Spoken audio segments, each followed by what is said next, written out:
Bonjour à tous, bienvenue dans ces matinées bibliques. Aujourd'hui, nous allons voir les deux livres de Samuel.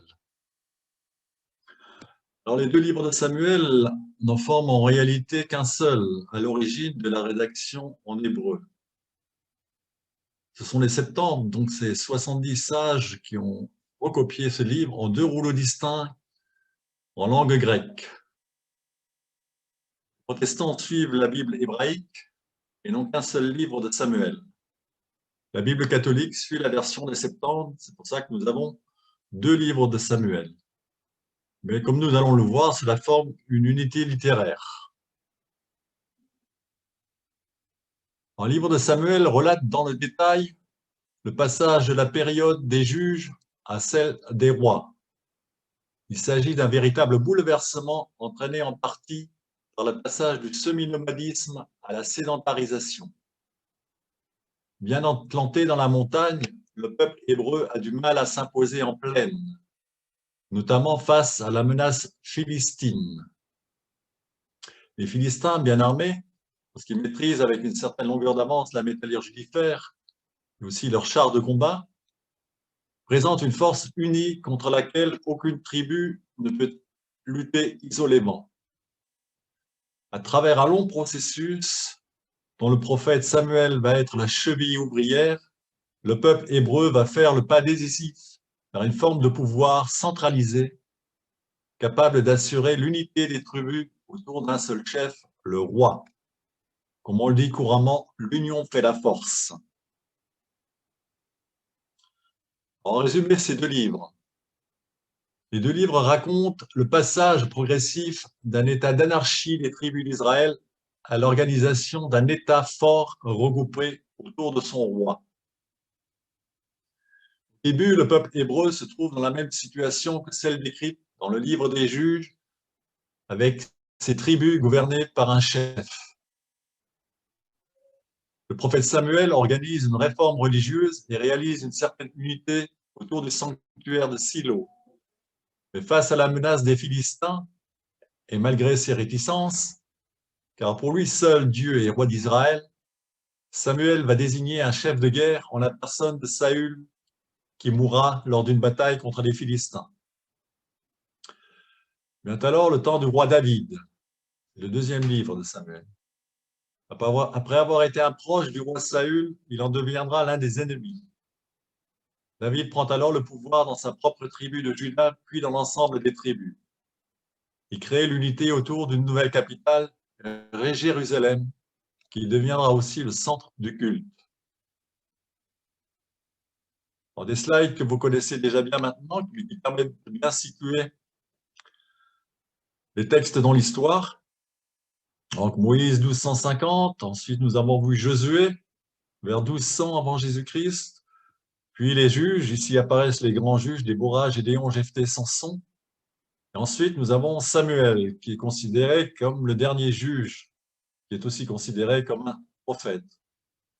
Donc Samuel va être le précurseur de la royauté, qui va débuter avec Saül et David. Donc les deux livres de Samuel rencontrent toute cette période Samuel, Saül, David. Donc nous sommes entre 1050 avant Jésus-Christ et vers 975 avant Jésus-Christ. Ensuite, dans le livre des rois, nous aurons Salomon et l'ensemble des rois du royaume du Nord et du royaume du Sud. La rédaction est très complexe. Selon les exégètes, nous avons une tradition qui s'appelle Élide, du prêtre Élie, à ne pas confondre avec le prophète Élie. Cette rédaction a conservé l'histoire de la Genèse de Samuel ainsi que les aventures de l'Arche d'Alliance que nous verrons. Nous avons aussi des rédactions de type sadocite, du prêtre Sadoc, par exemple l'oracle de Nathan. Ensuite, nous avons la rédaction deutéronomiste. Comme pour tous ces livres historiques, c'est la rédaction deutéronomiste qui achève le travail et donne au livre sa forme actuelle. Donc il ne faut pas oublier qu'au départ, nous avons toujours des traditions orales et que les livres sont mis par écrit très progressivement. C'est notamment l'exil que nous verrons avec le prophète Ézéchiel qui donnera forme au livre, forme qui sera ensuite consolidée tout au long de l'histoire, jusqu'à peu près 2e, 3e siècle avant Jésus-Christ. Plan des livres de Samuel. Donc, le premier livre de Samuel, nous avons d'abord les récits sur la jeunesse de Samuel que nous allons voir. Ensuite, l'instauration, la rejet de Saül, la montée en puissance de David et la mort de Saül. Ensuite, deuxième livre de Samuel, l'intronisation de David, la gloire de David, les difficultés de la fin du règne de David et les appendices. Les deux livres sont donc centrés sur Samuel, Saül et David. On peut dire que le premier livre correspond à Samuel et Saül, et que le deuxième livre correspond à David. Voyons la naissance de Samuel. Le livre commence par un long récit sur la naissance de Samuel. En effet, la future mère de Samuel, Anne, est stérile et son mari a dû prendre une autre épouse, Pénina, afin de s'assurer une descendance, comme on l'a déjà vu avec le cas d'Abraham. C'est une tradition, une coutume de cette époque, de prendre une servante ou une seconde épouse. Une profonde rivalité s'instaure entre les deux épouses et Pénina ne se fait pas faute de rabaisser sa rivale sans enfant. Lors d'un pèlerinage à Silo, Anne demande au Seigneur de lui donner un enfant. En retour, elle le consacrera au Seigneur. C'est le nazinérat que nous avons déjà vu. Sa prière est exaucée et Anne met au monde Samuel. Sa prière d'action de grâce, le cantique d'Anne, formera la base du futur Magnificat de Marie. Voyons les textes en détail. Tout d'abord, le sanctuaire de Silo, juste pour vous le situer, c'est vers 1100, le sanctuaire de Silo est le plus important lieu de culte d'Israël. Donc, ce n'est pas Jérusalem à cette époque-là, qui devrait être conquis par David. C'est ce sanctuaire qui abrite l'Arche d'Alliance. C'est un sanctuaire qui est doté d'un clergé permanent dont Élie est le grand prêtre. C'est un sanctuaire qui accueille une grande fête de pèlerinage au moment des vendanges. Donc, vous voyez sur la situation de la carte, Jérusalem, puis au nord Bethel et Silo, donc environ une 50aine de kilomètres de Jérusalem. Voyons le récit de la naissance de Samuel. Anne se leva après qu'on eut mangé et bu à Silo. Le prêtre Élie était assis sur son siège à l'entrée du temple du Seigneur. Pleine d'amertume, elle adressa une prière au Seigneur en pleurant à chaudes de larmes. Elle fit le vœu que voici, Seigneur de l'univers, si tu daignes regarder la misère de ta servante, te souvenir de moi, ne pas oublier ta servante et donner à ta servante un garçon, je le donnerai au Seigneur pour tous les jours de sa vie, et le rasoir ne passera pas sur sa tête. Comment elle prolongeait sa prière devant le Seigneur, il y observait sa bouche. Anne parlait en elle-même. Seules ses lèvres remuaient. On n'entendait pas sa voix. Élie la prit pour une femme ivre. Et lui dit, « Seras-tu longtemps ivre? Va cuver ton vin. » Anne lui répondit, « Je ne suis pas, mon Seigneur, une femme entêtée, mais je n'ai bu ni vin ni rien d'enivrant. Je m'ai penché seulement devant le Seigneur. Ne traite pas ta servante comme une fille de rien, car c'est l'excès de mes soucis et de mon chagrin qui m'a fait parler jusqu'ici. » Élie lui répondit, « Va en paix, et que le Seigneur Dieu t'accorde ce que tu lui as demandé. » Elle dit, « Que ta servante trouve grâce à tes yeux. » La femme s'en alla, elle mangea et n'eut plus le même visage. Un texte que l'on peut découper en 4 épisodes. Un premier épisode en rouge. Nous avons le contexte après un repas et puis devant le temple du Seigneur. Un deuxième épisode, nous voyons la prière d'Anne, où elle fait le vœu de Naziréen. Troisième moment de ce texte, l'intervention d'Élie, du prêtre Élie, qui croit que cette femme est ivre, ce qui est normal après le repas. Mais Élie est inspiré par le Seigneur, et il lui fit cette belle conclusion, « Va en paix ». La femme Anne va retrouver la paix, et la femme est transfigurée, elle n'eut plus le même visage. Ensuite, Anne fait une prière au Seigneur. Le cantique d'Anne, qui selon les exégètes, serait le précurseur du Magnificat de Marie. Et le cœur joyeux grâce au Seigneur et le front haut grâce au Seigneur, la bouche grande ouverte contre mes ennemis. Je me réjouis de ta victoire. Il n'est pas de saint pareil au Seigneur, Il n'est personne d'autre que toi. Il n'est pas de rocher pareil à notre Dieu. Ne répétez pas tant de paroles hautaines, que l'insolence ne sorte pas de votre bouche. Le Seigneur est un Dieu qui sait, et c'est lui qui pèse les actions. L'arc des preux est brisé, ceux qui chancellent ont la force pour ceinture. Les repus s'embauchent pour du pain, et les affamés se reposent. Ainsi la stérile enfante 7 fois, et la mère féconde se flétrit. Le Seigneur fait mourir et fait vivre, descend aux enfers et remonter. Le Seigneur appauvrit et enrichit, il abaisse, il élève aussi. Il relève le faible de la poussière et tire le pauvre du tas d'ordures pour les faire asseoir avec les princes et leur attribuer la place d'honneur. Car au Seigneur sont les colonnes de la terre, sur elles il a posé le monde.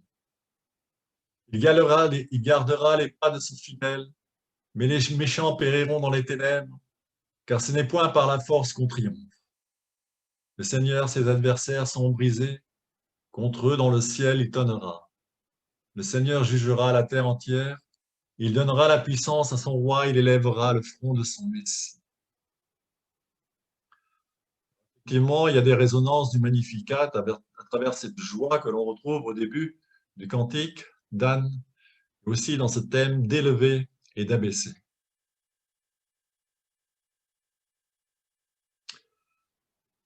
Le texte de la vocation du Samuel. Ce jour-là, Élie était couché à sa place habituelle.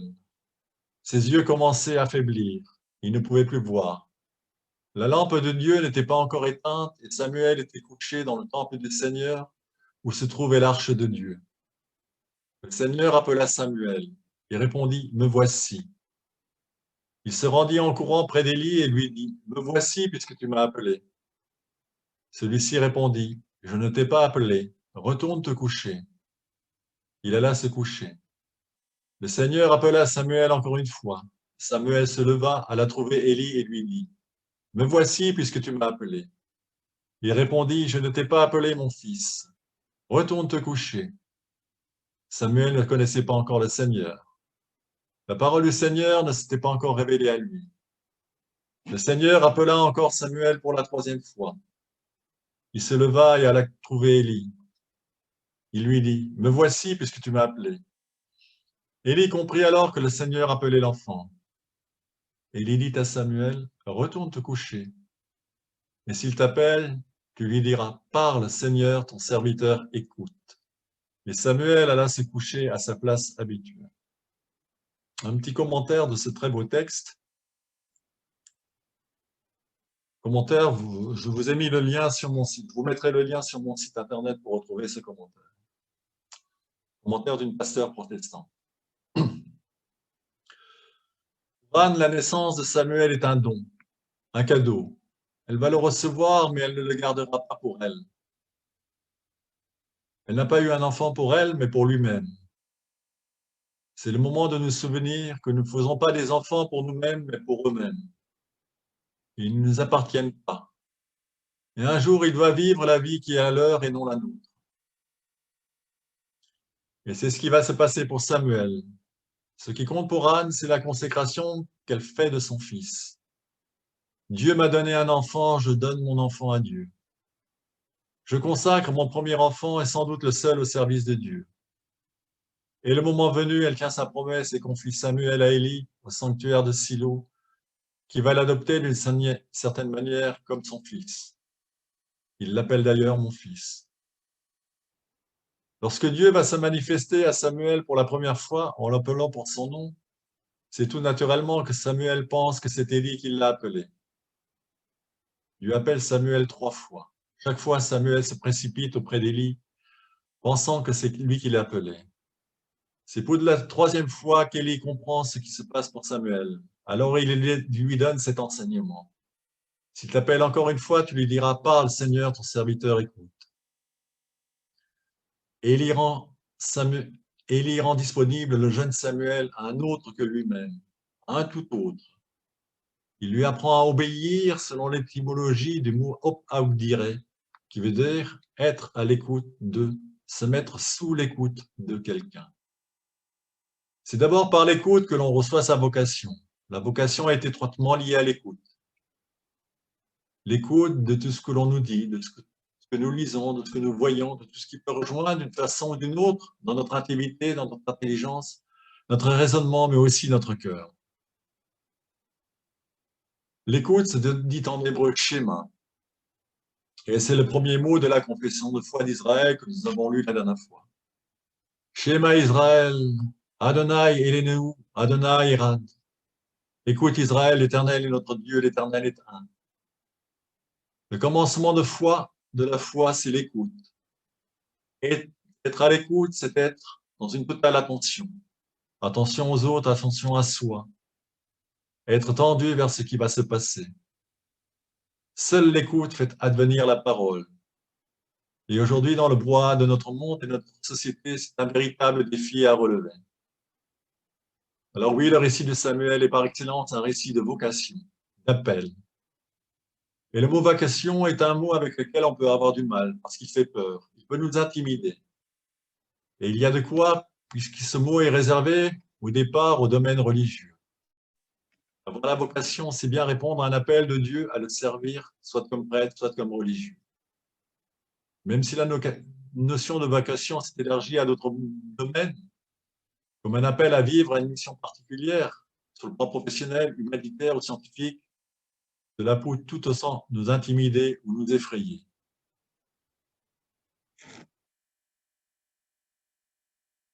Ce texte d'aujourd'hui est là pour chacun de nous et chacune de nous. C'est le moment de nous souvenir que l'Église, étymologiquement, veut dire le rassemblement de ceux qui sont appelés. Mais appelés à quoi? Nous pourrons faire le point. À quoi suis-je appelé dans ma vie? Et si je le sais déjà, est-ce que je suis toujours sur le chemin de cet appel? Est-ce dans l'Église? Est-ce hors Église? Autre question que nous pouvons nous poser, est-ce que Dieu est à mon service ou est-ce que je suis au service de Dieu? Aujourd'hui, entendre la voix de Dieu, cela passe par l'écoute de la parole, celle que nous lisons dans la Bible en particulier. Un choix qui a été fait dans l'Église de se référer à la Bible. Mais puisqu'on se réfère à la Bible, c'est être attentif personnellement à la manière dont les textes bibliques résonnent en chacun de nous. Être attentif comment ces textes parlent aux autres autour de nous et à nous-mêmes. C'est prendre conscience de la façon dont nous nous sentons rejoints par cette parole qui va devenir particulière, parce qu'on va la distinguer parmi d'autres, mettant une vérité pour nous-mêmes, celle que personne d'autre ne peut penser à notre place, que personne ne peut recevoir à notre place.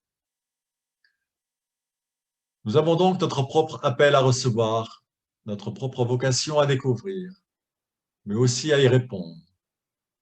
Et cela concerne, au fond, toutes les étapes de notre vie, dès notre enfance jusqu'au linceul. Voilà un très beau commentaire de la vocation de Samuel que vous pourrez éventuellement relire. Donc ensuite, toujours dans le premier livre de Samuel, les chapitres 4 à 7. La guerre des Philistins prend de l'ampleur. En 1050, une confrontation décisive a lieu à Aphek. Israël est mis en déroute et surtout perd l'arche d'alliance. Les Philistins vont tuer les gardiens de l'arche, les deux fils du prêtre Élie, et ramener l'objet le plus sacré d'Israël pour l'exposer en tant que butin de guerre dans le temple du dieu Dagon. Mais si les hommes sont incapables de protéger cette arche, l'arche prend soin d'elle-même. Les Philistins vont être frappés de toutes sortes de maux et vont finalement se débarrasser de l'arche et la rendre à Israël. De nombreuses années, Samuel va exercer un pouvoir politique et religieux sur les tribus d'Israël, à la manière des juges.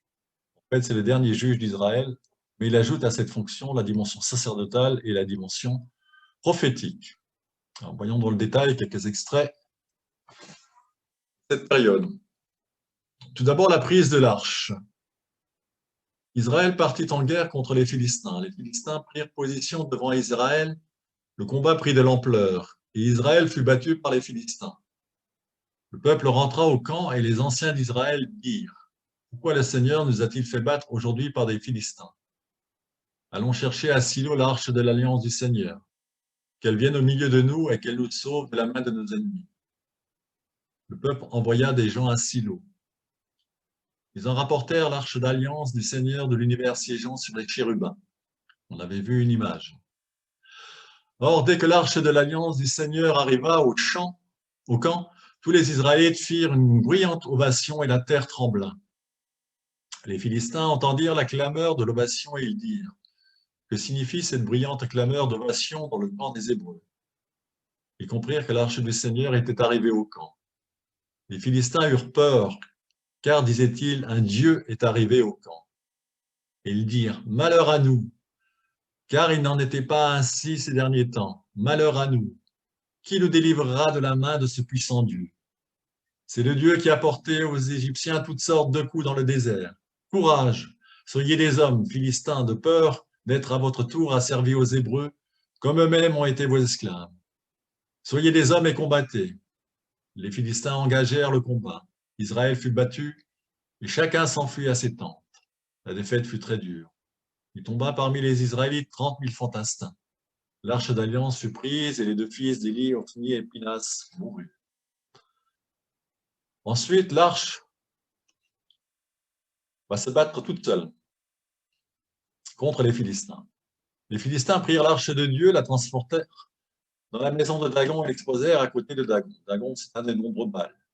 Il y a un Baal dans chaque ville. Les Achodites, c'est-à-dire les habitants de la ville d'Achod, se levèrent de bon matin. Le lendemain, et voici que Dagon était tombé à terre devant elle, devant l'arche du Seigneur. Ils prirent Dagon et la mirent en place, à sa place. Ils se levèrent de bon matin le lendemain, et voici que Dagon était tombé à terre devant elle, devant l'arche du Seigneur. La tête de Dagon et ses deux mains coupées se trouveront sur le seuil. Au moins était-il resté quelque chose de Dagon. La main du Seigneur s'appesantit sur les Achodites, et il fit chez eux des ravages. Il les frappa de tumeur. L'arche du Seigneur demeura 7 mois dans le territoire des Philistins. Les Philistins firent appel aux prêtres et aux devins en disant: que pouvons-nous faire à l'arche du Seigneur? Indiquez-nous comment nous devons la renvoyer là où elle était. Ils dirent: si vous renvoyez l'arche du Dieu d'Israël, ne la renvoyez pas sans rien. Au contraire, ayez soin de lui fournir une réparation. Alors vous serez guéris et vous saurez pourquoi sa main ne s'écartait pas de vous. Ils dirent: quelle réparation devons-nous lui fournir? Ils dirent: d'après le nombre des tyrans des Philistins, 5 tumeurs d'or et 5 rats d'or. Car c'est un même fléau qui les a tous atteints, ainsi que vos tyrans. Vous ferez donc des images de vos tumeurs et des rats qui dévastaient votre pays, et vous rendrez gloire au Dieu d'Israël. Peut-être sa main se fera-t-elle plus légère sur vous, sur vos dieux et sur votre pays. Alors j'ai cherché dans une autre version biblique le mot tumeur, et c'était le mot hémorroïde qui venait. Donc faire des images d'hémorroïdes. Je vous laisse imaginer l'image. Le retour de l'arche. Fabriquez donc un chariot neuf et prenez 2 vaches qui allaitent et n'ont pas encore porté le joug. Vous attellerez les vaches au chariot et vous les séparerez de leurs petits que vous ramènerez à l'étable. Vous prendrez l'arche du Seigneur et vous la poserez sur le chariot. Quant aux objets d'or que vous lui fournissez en réparation, vous les mettrez dans un coffre à côté d'elle et vous la laisserez partir.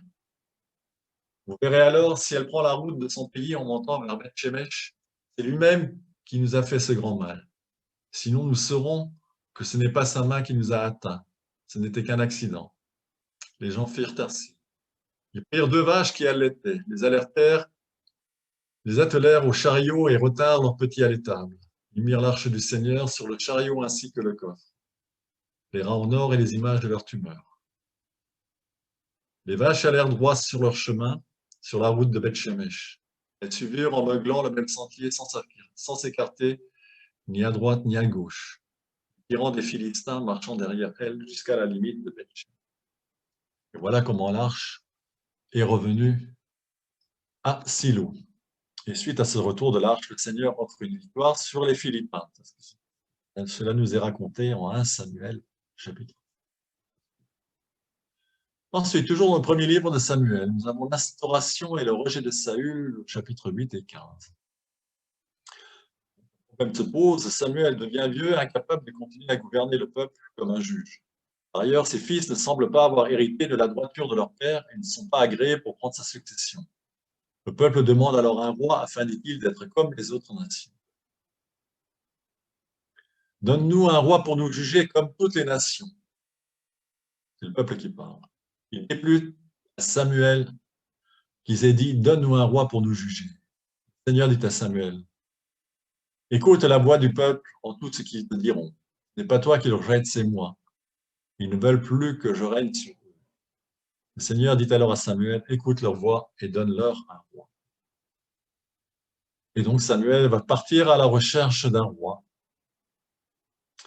Donc ce sont les chapitres 9 à 15. Samuel, sous l'ordre de Dieu, part chercher un roi. Samuel va remporter sa première victoire en tant que roi.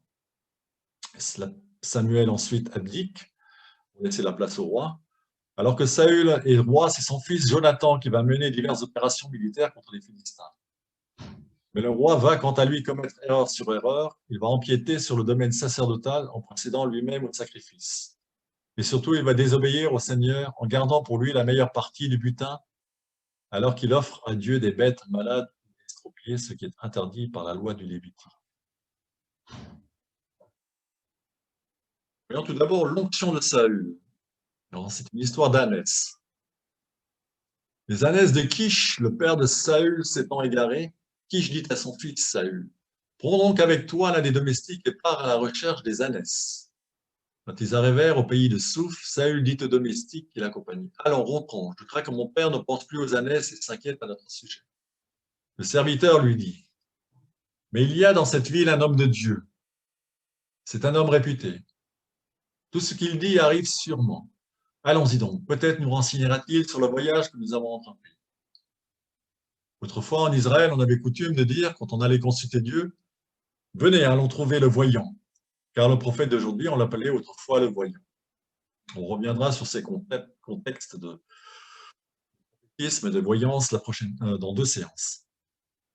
Saül s'approcha de Samuel au milieu de la porte et dit, « S'il te plaît, indique-moi où est la maison du voyant. » Samuel répondit à Saül, « C'est moi le voyant. » Samuel prit la fiole d'huile, la versa sur la tête de Saül et l'embrassa. Il dit, « Est-ce que ce n'est pas le Seigneur qui t'a oint comme chef de son patrimoine ?» Donc l'onction de Saül. Un petit mot sur l'onction. Tradition qui existe dans tout l'Ancien Testament. Elle est représentée dans l'Ancien Testament par la racine hébraïque MSHH, d'où vient le terme Meshia, qui a donné notre mot Messie, et dans le Nouveau Testament par la famille du verbe grec krio, Christ. Le Messie, tout comme le Christ, c'est celui qui est oint, celui qui est consacré par une onction. Dans l'Ancien Testament, on oignait en versant de l'huile parfumée sur la tête d'une personne ou sur un objet que l'on consacrait ainsi à Dieu. Avec cette huile, l'on vouait au service de Dieu des objets désormais sacrés. On habilitait une personne à exercer une mission précise sous mandat divin.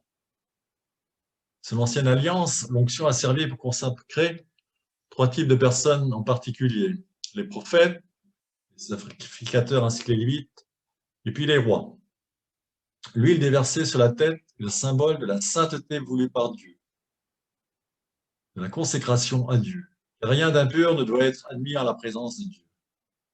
Elle préparait ainsi la personne ointe à recevoir et à manifester la puissance de Dieu.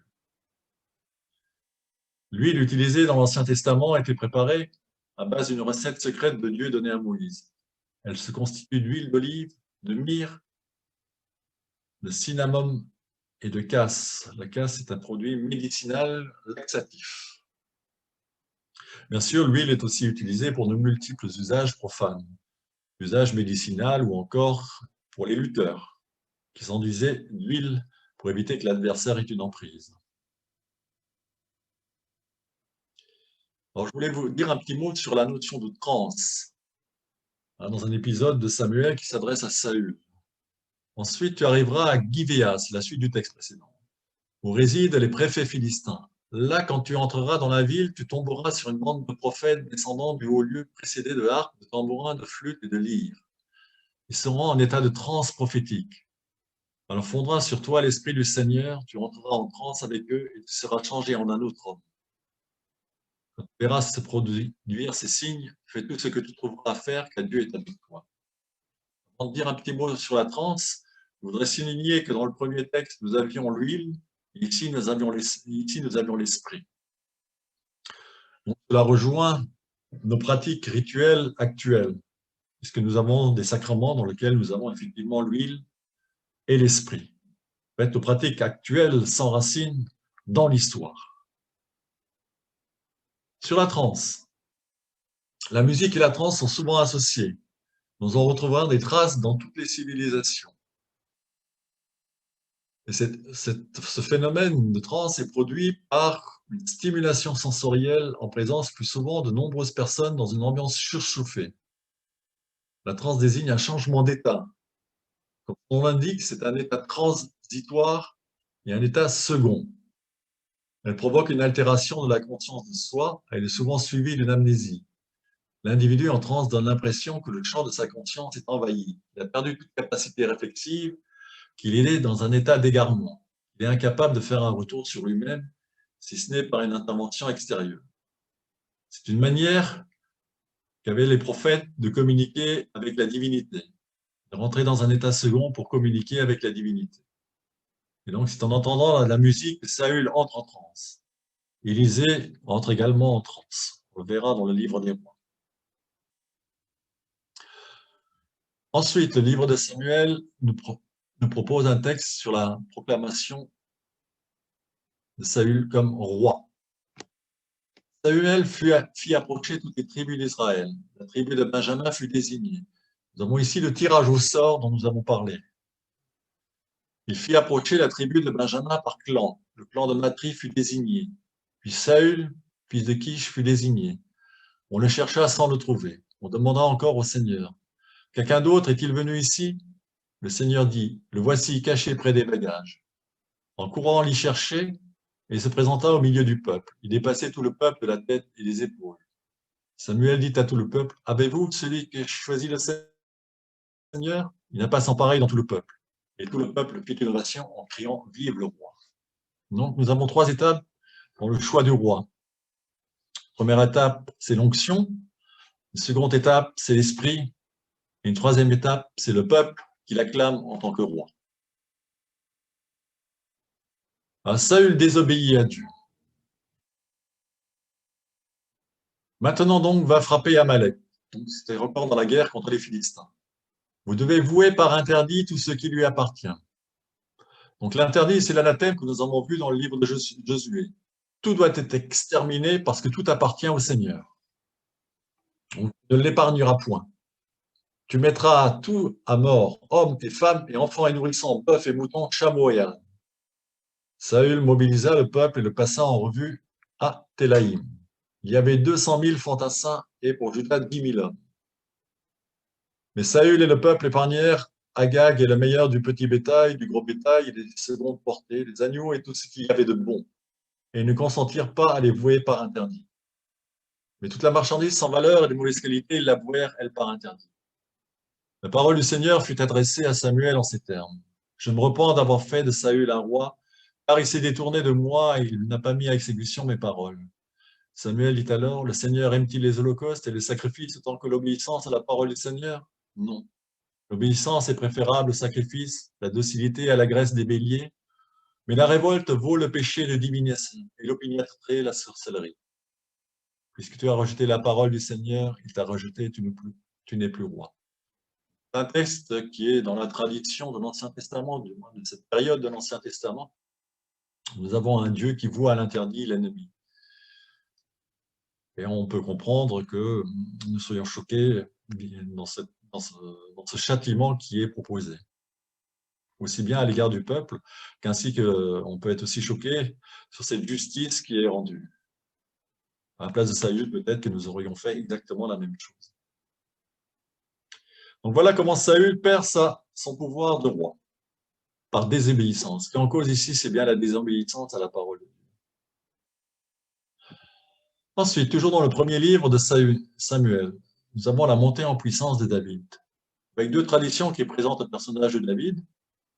Le célèbre combat de David et de Goliath. Saül, qui est jaloux de la montée en puissance de David et qui essaie de le faire assassiner. Ça n'empêche pas David d'épouser Michal, la fille de Saül.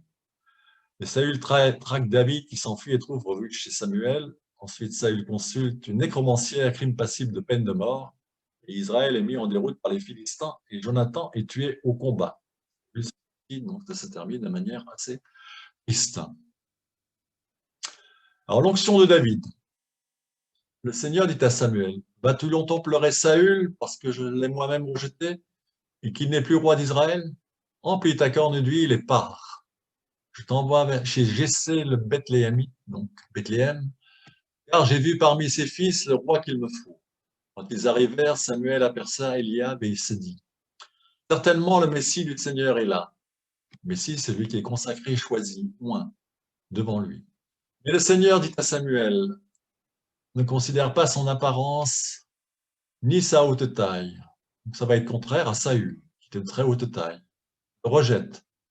Il ne s'agit pas ici de ce que voient les hommes. Les hommes voient ce qui leur saute aux yeux, mais le Seigneur voit le cœur.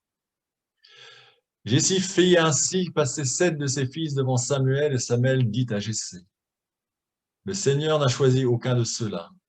Samuel dit à Jessé, les jeunes gens sont-ils là au complet? Jessé répondit, il reste encore le plus jeune, fait paître le troupeau.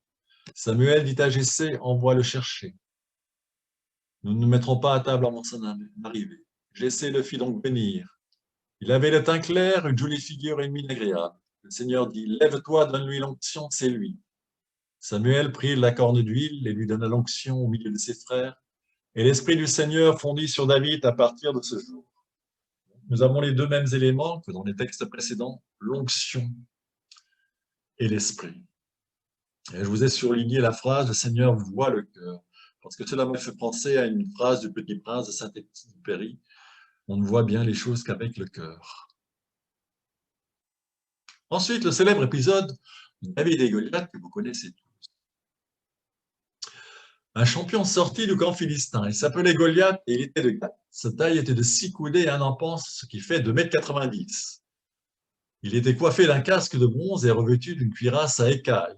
Le poids de la cuirasse était de 5000 cycles de bronze, soit 57 kilos. Il avait aux jambes des jambières de bronze et un javelot de bronze en bandoulière. Le bois de sa lance était comme l'ensouple des tisserands. La pointe de sa lance pesait 600 cycles de fer, 7 kilos. Le porte-bouclier marchait devant lui. Saül revêtit David de ses propres habits, lui mit sur la tête un casque de bronze et le revêtit d'une cuirasse. David ceignit aussi l'épée de Saül par-dessus ses habits et essaya en vain de marcher car il n'était pas entraîné. Effectivement, c'était un berger. David dit à Saül, je ne pourrai pas marcher avec tout cela car je ne suis point entraîné. Et David s'en débarrasse. Il prit en main son bâton, se choisit dans le torrent 5 pierres bien lisses, les mit dans son sac de berger, dans la sacoche, et, la fronde à la main, s'avança vers le Philistin. David dit au Philistin, toi, tu viens à moi armé d'une épée, d'une lance et d'un javelot. Moi, je viens à toi armé du nom du Seigneur de l'univers, le Dieu des lignes d'Israël que tu as défié. On peut noter le contraste dans l'armure. Goliath qui vient avec 57 kilos d'armure et David qui ne vient qu'avec le Seigneur de l'univers. Et vous connaissez la suite de l'histoire. David va remporter la victoire sur Goliath grâce au Seigneur. Et cela entraîne la jalousie de Saül. À leur arrivée, donc au retour de combat, quand David revint après avoir battu le Philistin, les femmes sortirent de toutes les villes d'Israël en chantant et en dansant à la rencontre du roi Saül. Au son des tambourins, les cris de joie et des sistres. Sistre, c'est un instrument à percussion, tout petit. Et les femmes qui s'ébattaient chantaient en chœur. Saül en abattit des 1000 et David des myriades. Saül fut très irrité, le mot lui déplut. Il dit, on attribue des myriades à David et moi les 1000. Il ne lui manque plus que la royauté. Et Saül regarda David de travers à partir de ce jour-là. Le lendemain, un esprit mauvais venu de Dieu fondit sur Saül et il entra en transe dans sa maison. David jouait de son instrument comme les autres jours et Saül avait sa lance en main. Saül jeta la lance et dit, je vais clouer David au mur. Mais David, par 2 fois, l'évita. Cela n'empêche pas Saül d'offrir en mariage sa fille Mérab à David. Saül dit à David, voici ma fille aînée Mérab, c'est elle que je te donnerai pour femme. Tout ça, c'est une ruse. Mais sois vaillant à mon service et livre les guerres du Seigneur. Saül s'était dit, ne portant pas la main sur lui, que des Philistins le fassent. Saül dit, vous parlerez ainsi à David. Le roi ne veut pour don nuptial que 100 prépuces de Philistins, pour tirer vengeance des ennemis du roi. Saül comptait ainsi faire tomber David aux mains des Philistins. Les serviteurs de Saül rapportèrent à David ces paroles. La proposition parut bonne à David pour devenir le gendre du roi. Le délai n'était pas écoulé que David se mit en route et partit avec ses hommes. Il abattit parmi les Philistins 200 hommes. David apporta leurs prépuces, on fit le compte devant le roi pour que David devienne le gendre du roi. Et Saül lui donna la femme, pour femme sa fille Michal. Voilà encore un texte qui peut nous sembler tout à fait à l'opposé du Dieu tel que nous le confessons aujourd'hui. Mais le prépuce a une signification, c'était la circoncision. Les Philistins étaient des incirconcis. Donc, en leur coupant les prépuces, ils les circoncisaient. S'ensuit la mort de Saül. Les Philistins combattaient contre Israël. Les hommes d'Israël s'enfuirent devant les Philistins et tombèrent, frappés à mort sur le mont Gilboa. Les Philistins se mirent à talonner Saül et ses fils. Ils abattirent Jonathan, Abinadab et Malchichoua, les fils de Saül. Le poids du combat se porta sur Saül. Les tireurs d'arc le découvrirent. À la vue des tireurs, il eut un frisson d'épouvante. Saül dit à son écuyer, « Dégaine ton épée et transperce-moi de peur que ces arcs circoncis ne viennent me transpercer et ne se jouent de moi. » Mais son écuyer refusa car il avait très peur. Alors Saül prit l'épée et se jeta sur elle. Son écuyer, voyant que Saül était mort, se jeta lui aussi sur son épée et mourut avec lui. Saül, ses 3 fils, son écuyer, ainsi que tous ses hommes moururent ensemble ce jour-là. Ainsi se termine le premier livre de Samuel.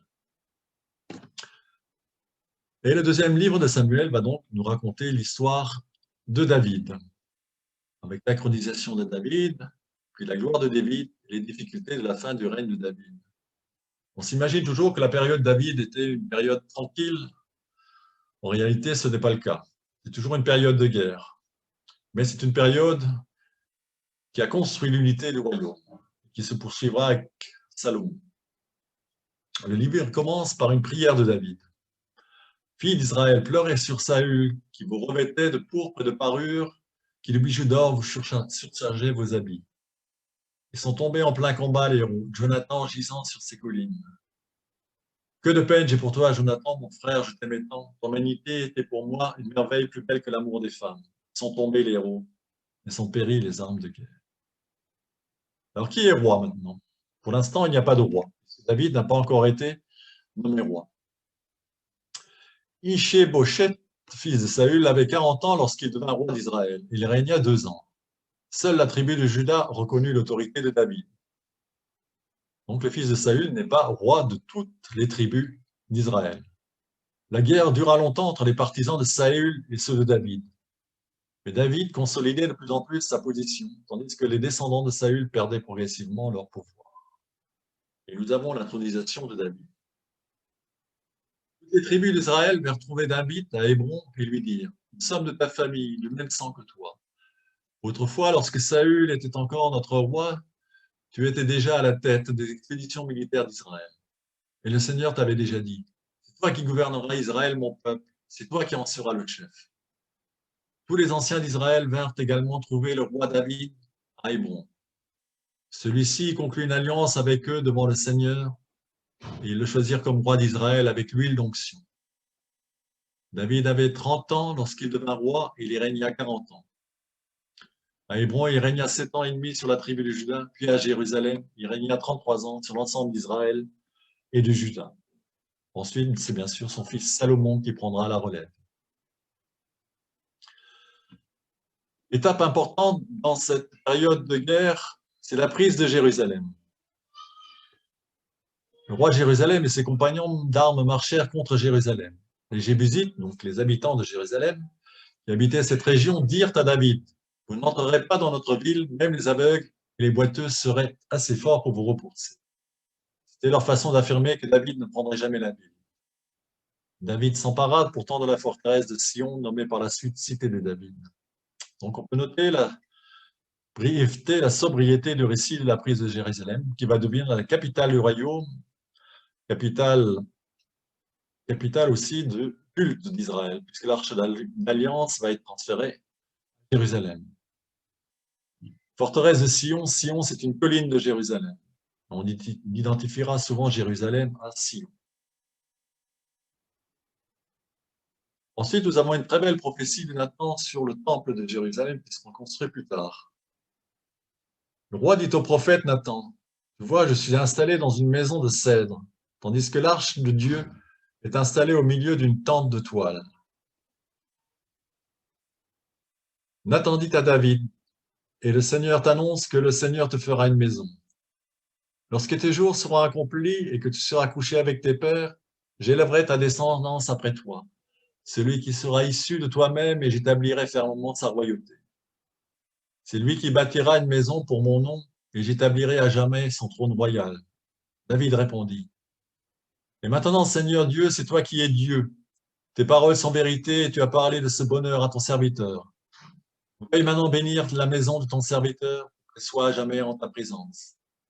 Car c'est toi, Seigneur Dieu, qui as parlé, et par ta bénédiction, la maison de ton serviteur sera bénie à jamais. » C'est l'annonce de la construction du temple de Jérusalem, qui sera réalisée par son fils Salomon. Pour l'instant, l'arche d'alliance est toujours dans une toile de tente.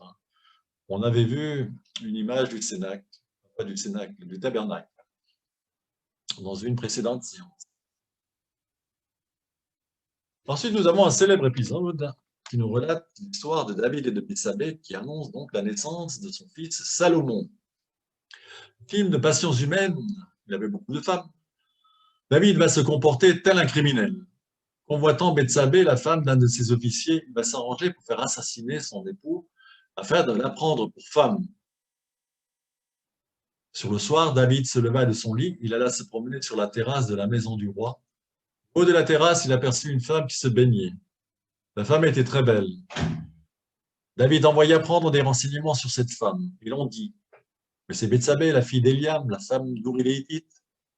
David envoya des émissaires pour la prendre. Elle vint chez lui et il coucha avec elle. Le premier enfant de Bethsabée va mourir très jeune. Et la nouvelle épouse de David va mettre au monde un second fils, appelé un brillant avenir, Salomon.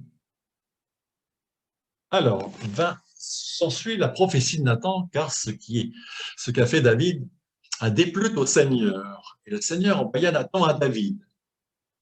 Il alla le trouver et lui dit, « Il y avait deux hommes dans une ville, l'un riche et l'autre pauvre. Le riche avait force moutons et bœufs. Le pauvre n'avait rien du tout, sauf une agnelle, une toute petite, une seule petite qu'il avait achetée. Il la nourrissait, elle grandissait chez lui en même temps que ses enfants. Elle mangeait de sa pitance, elle buvait à son bol et couchait dans ses bras. Elle était pour lui comme une fille. Un hôte arriva chez le riche. Il n'eut pas le cœur de prendre de ses moutons et de ses bœufs pour apprêter le repas du voyageur venu chez lui. Il prit l'agnelle du pauvre et l'apprêta pour l'homme venu chez lui. David entra dans une violente colère contre cet homme et il dit à Nathan, « Par la vie du Seigneur, il mérite la mort, l'homme qui a fait cela. Et l'agnelle, il donnera compensation au quadruple pour avoir fait cela et pour avoir manqué de cœur. » Nathan dit à David, « Cet homme, c'est toi. » Donc une très belle parabole pour faire comprendre à David son péché. La dernière phrase tombe comme une couperette, « Cet homme, c'est toi. » Un autre texte de ce deuxième livre de Samuel qui nous montre les mœurs de cette époque. Voici ce qui se passa par la suite. Absalom, fils de David, avait une sœur ravissante qui s'appelait Tamar. Amnon, un autre fils de David, en tombant amoureux. Amnon a été si tourmenté par son amour pour sa demi-sœur Tamar qu'il en devint malade. En effet, il lui semblait impossible de l'approcher car elle était encore vierge. Mais il avait un ami très avisé, Jonadab, fils de Shama et neveu de David. Jonadab lui demanda, « Prince, pourquoi donc es-tu si déprimé chaque matin? Ne veux-tu pas me le dire? » « C'est que je suis amoureux de Tamar, la sœur de mon demi-frère Absalom, » répondit Amnon. « Eh bien, suggéra Jonadab, couche-toi sur ton lit et fais semblant d'être malade. Lorsque ton père viendra te rendre visite, tu lui diras, « Permets que ma sœur Tamar vienne me faire à manger. » Elle préparera la nourriture devant moi, sous mes yeux, elle me la présentera elle-même et j'en mangerai. Tamar prit les gâteaux qu'elle avait faits et les apporta jusqu'au lit d'Amnon. Au moment où elle les lui présenta pour qu'il les mange, il la saisit en lui disant « Viens au lit avec moi, Tamar. » « Non, Amnon, s'écria-t-elle, ne me fais pas cette violence, on n'agit pas ainsi en Israël. Ne commets pas cet acte infâme. Où irai-je ensuite traîner ma honte? Et toi, tu passeras pour un ignoble individu en Israël. Voyons, parle-en plutôt au roi, il ne refusera pas de me donner à toi. » Amnon ne voulut rien entendre, étant plus fort qu'elle, il la maîtressa et la viola. Là-dessus, il se mit à la haïr profondément. Il la détesta avec plus de passion qu'il l'avait aimée précédemment. Il lui ordonna « Va-t'en ». La suite nous montre qu'Absalom était Amnon et qu'il s'enfuit. Donc Absalom, fils de David, va monter en puissance et va s'en prendre à son père.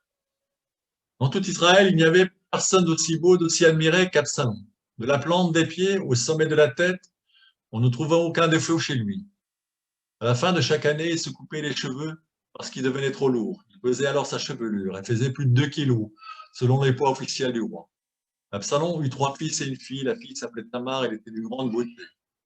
Absalom demeura 2 ans à Jérusalem sans être admis chez le roi. Le nombre des partisans d'Absalom augmentait. Les conspirations contre David devint de plus en plus forte.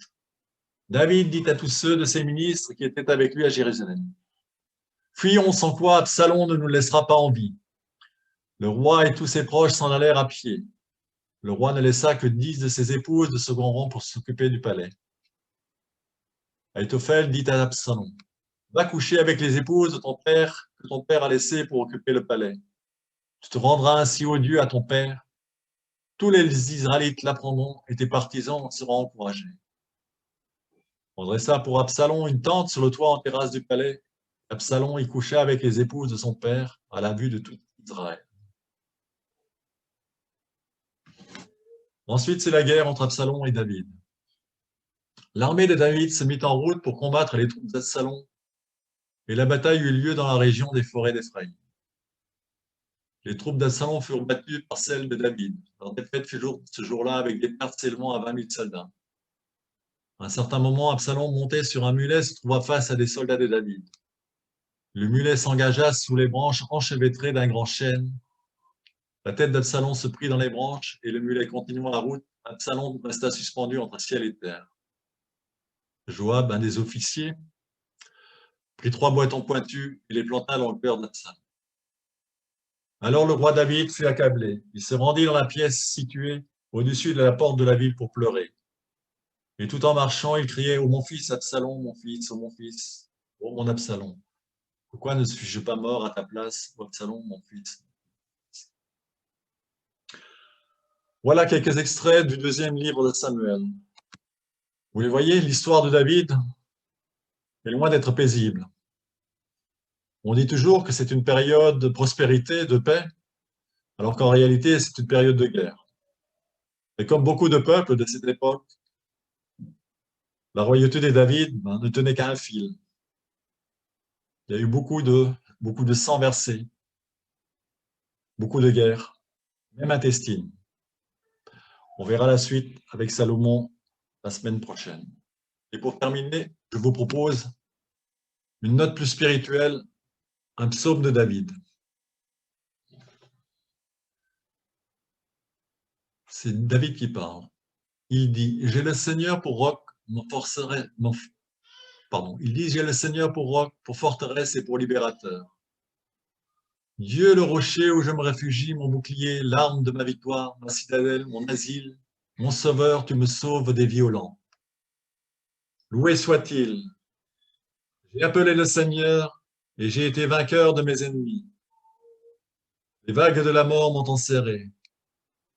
Les liens des enfers m'ont entouré.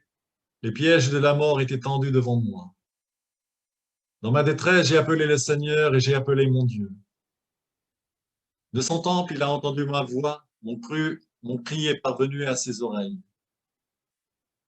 D'en haut, il m'envoie prendre. Il me retire des grandes eaux. Il me délivre de mon puissant ennemi. de ses adversaires plus forts que moi. Le jour de ma défaite, il m'affrontait, mais le Seigneur s'est fait mon appui. Il m'a dégagé, donné du large, il m'a délivré, car il m'aime. C'est toi qui es ma lampe, Seigneur. Le Seigneur illumine mes ténèbres. C'est avec toi que je saute le fossé, avec mon Dieu que je franchis la muraille. De ce Dieu, le chemin est parfait. La parole du Seigneur a fait ses preuves. Il est le bouclier de tous ceux qui l'ont pour refuge. Qui donc est Dieu sinon le Seigneur? Qui donc est le roc sinon notre Dieu? Ce Dieu est ma place forte. Il me fait parcourir un chemin parfait. Il rend mes pieds pareils à ceux des biches. Il me maintient sur mes hauteurs.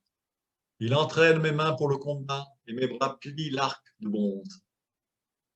Tu me donnes ton bouclier vainqueur, ta sollicitude me grandit. Tu allonges ma foulée et mes chevilles ne fléchissent.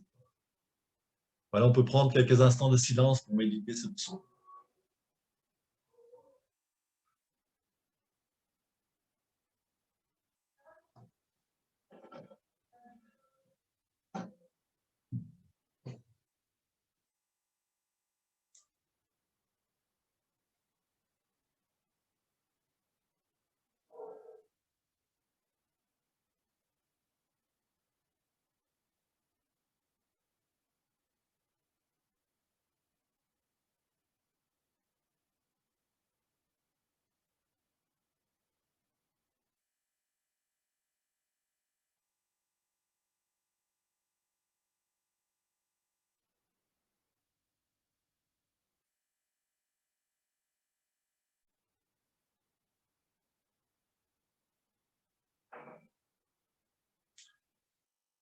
Voilà, on va terminer notre séance par un Notre Père.